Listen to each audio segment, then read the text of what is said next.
Well, students, Assalamu alaikum wa rahmatullahi wa barakatuh. This lecture is for class 10th and the subject is that is geography. Today we will discuss the water resources. In previous classes हमने पढ़ा है कि water resources होता क्या है, multiple projects क्या है, हाँ उनसे क्या advantages और disadvantages वो हमने पढ़ा है. आज जो हमारा टॉपिक है वो है नर्मदा बचाओ आंदोलन.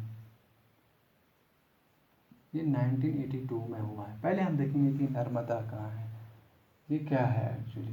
ठीक है,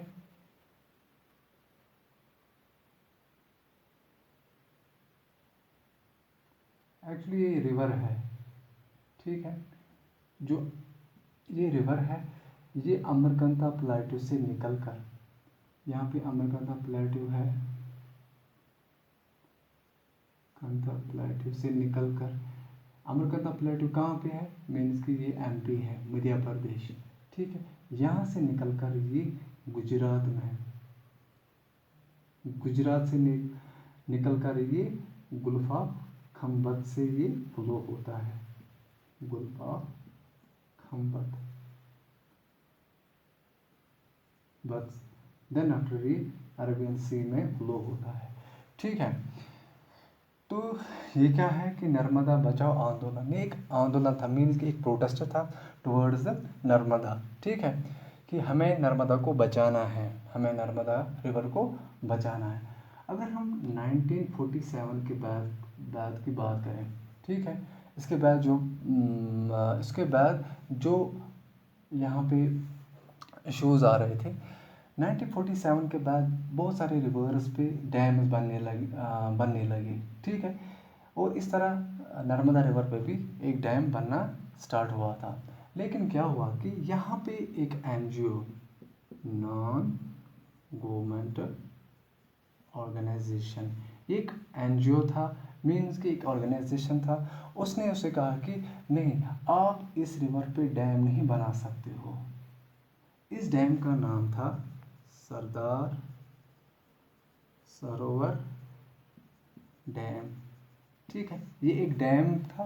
किस लिए डैम बनाया गया था? For generate electricity. जनरेट किसके लिए? मीन्स कि हमें इलेक्ट्रिसिटी यहाँ पे जनरेट करना है. दूसरा यहाँ पे हमें क्या करना है कि यहाँ पे हमें इरिगेशन फैसिलिटीज़ रखनी है, या अगर हम बात करते हैं एग्रीकल्चर फैसिलिटीज़ हमें करनी है यहाँ पे. ठीक है, तो मोस्ट इम्पॉर्टेंट पॉइंट यहाँ पे है कि ये जो डैम था, मैंने बोला है कि इरिगेशन पर्पस के लिए या एग्रीकल्चर पर्पस या फिश ब्रीडिंग के लिए हम उसको यूज़ करेंगे. ठीक है, फिश ब्रीडिंग के लिए, फिश ब्रीडिंग के लिए. ठीक है, तो फिर क्या हुआ कि इस पे स्टे आ गया, मीन्स कि इस पे जो काम है वो बंद कर दिया गया इस डैम पे. तो आहिस्ता लोगों में अवेयरनेस आ गई, लोगों ने भी इस आंदोलन में पार्टिसिपेट किया है. तो इसका मेन इशू ये रहा कि एक तो अगर ये जो ऑर्गेनाइजेशन कह रहे हैं कि अगर इस पे डैम बन गया तो यहाँ की जो मतलब फॉर एग्जांपल यहाँ का जो फॉरेस्ट है वो कट हो जाएगा, सब मर्ज फॉरेस्ट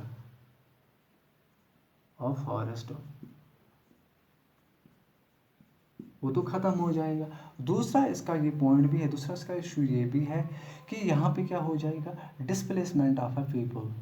जो यहाँ पे लोग रहते हैं वो उनको डिस्प्लेस किया जाएगा, वो पता नहीं कहाँ जाएंगे, सेटल किस जगह पे हो जाएंगे. ठीक है, तो इसकी वजह से ये जो डैम है, इस डैम से क्या हो सकता है, प्रॉब्लम हो सकता है. तो एक तो ये हुआ डिस्प्लेसमेंट ऑफ पीपल. तीसरा ये है कि इसमें सॉइल इरोजन हो जाएगा. तो बहुत सारे इश्यूज वहाँ पे राइज हुए. इसके बाद क्या हुआ कि ये जो है ये नर्मदा बचाओ आंदोलन था. क्योंकि यहाँ पे कुछ डैम बनने जा रहा था फॉर किस लिए, जनरेट इलेक्ट्रिसिटी, और फॉर किस लिए, यहाँ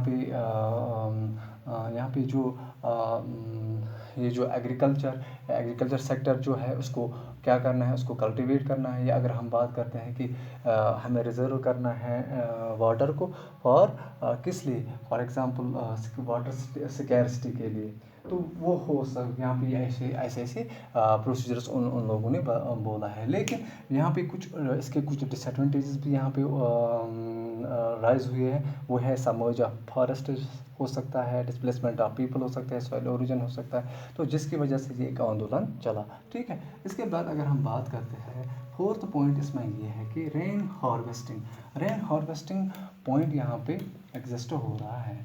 ठीक है, वो हम डिस्कस करेंगे।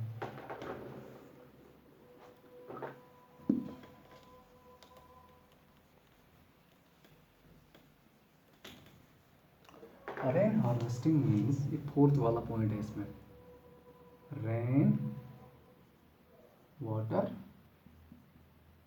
हार्वेस्टिंग। रेन वाटर हार्वेस्टिंग क्या है? अगर हम बात करते हैं कि रेन को बचाना है, टू सेव वाटर,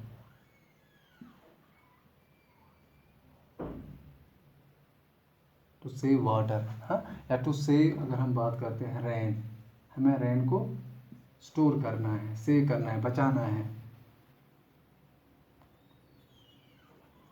ठीक है, तो कैसे करते थे? अगर हम बात करते हैं इंडिया में अगर हम बात करते हैं, सबसे जो कम बारिश पड़ती है वो है राजस्थान। तो ये जो रेन वाटर हार्वेस्टिंग है, यहाँ पे इसका कंसेप्ट आया है ड्यूरिंग कब? एंशंट टाइम पे, एंशंट टाइम इस कंसेप्ट को यूज़ किया जाता था। ठीक है, ये रेन वाटर हार्वेस्टिंग कैसे सेव किया जाता था? अगर हम बात कर रहे हैं कि ये फॉर एग्जांपल हाउस होता है, जब रेनफॉल होता है, फिर उसके बाद यहाँ पे पाइप्स कनेक्ट करते हैं, फिर उसके बाद उन पाइप्स को कहाँ पे, यहाँ पे ये नीचे अंडरग्राउंड टैंक्स बना देते हैं। ठीक है, फिर ये जो वाटर है, ये जो रेन है, ये फिर स्टोर होता है। पहला तो ये पॉइंट स्टोर होता है, दूसरा ये है कि उनका जो ट्यूबवेल्स होते हैं वो रिचार्ज होते हैं इससे। आपको आ रहा है समझ? मीन्स कि एक तो ये स्टोर करते थे वाटर, और दूसरा उनका जो ट्यूबवेल्स होते हैं वो रिचार्ज होते हैं। ठीक है, ये कहाँ पे? ये राजस्थान में एक एरिया है, उसको कहते हैं हम, जहाँ से ये तो डेजर्ट एरिया है, डेजर्ट एरिया और प्लेन एरिया के दरमियान जो एरिया आता है उसको कहते हैं हम सेमी एरिड रीजन, उसको कहते हैं। क्योंकि यहाँ पे क्या हो जाता है, यहाँ पे जो रेनफॉल होता है, ना तो कम पड़ता था ना तो ज़्यादा। यहाँ पे इसको कहते हैं सेमी एरिड रीजन, इसको कहते हैं। तो ये जो कंसेप्ट है, ये एक्चुअली यहाँ से फिर ये गुजरात के भी कुछ एरिया आ रहा है इसमें, यहाँ राजस्थान का भी एरिया आ रहा है। ठीक है, तो पहले कंसेप्ट ये राजस्थान में हुआ, फिर उसके बाद गुजरात में, फिर उसके बाद ये कर्नाटक में भी, फिर उसके बाद अगर हम बात कर रहे हैं कि महाराष्ट्र में भी यूज़ किया गया है, फिर उसके बाद तमिलनाडु। अगर हम बात करते हैं इंडिया में, आमतौर पर अगर हम देखेंगे कि वहाँ पे हम इस वक्त भी यूज़ करते हैं रेन वाटर हार्वेस्टिंग। तो ये आपका लास्ट पॉइंट था किसमें? इस वाटर रिसोर्सेज में। आपको आ रहा है समझ अच्छी तरह से? ठीक है, चलो ओके, खुदा हाफिज़।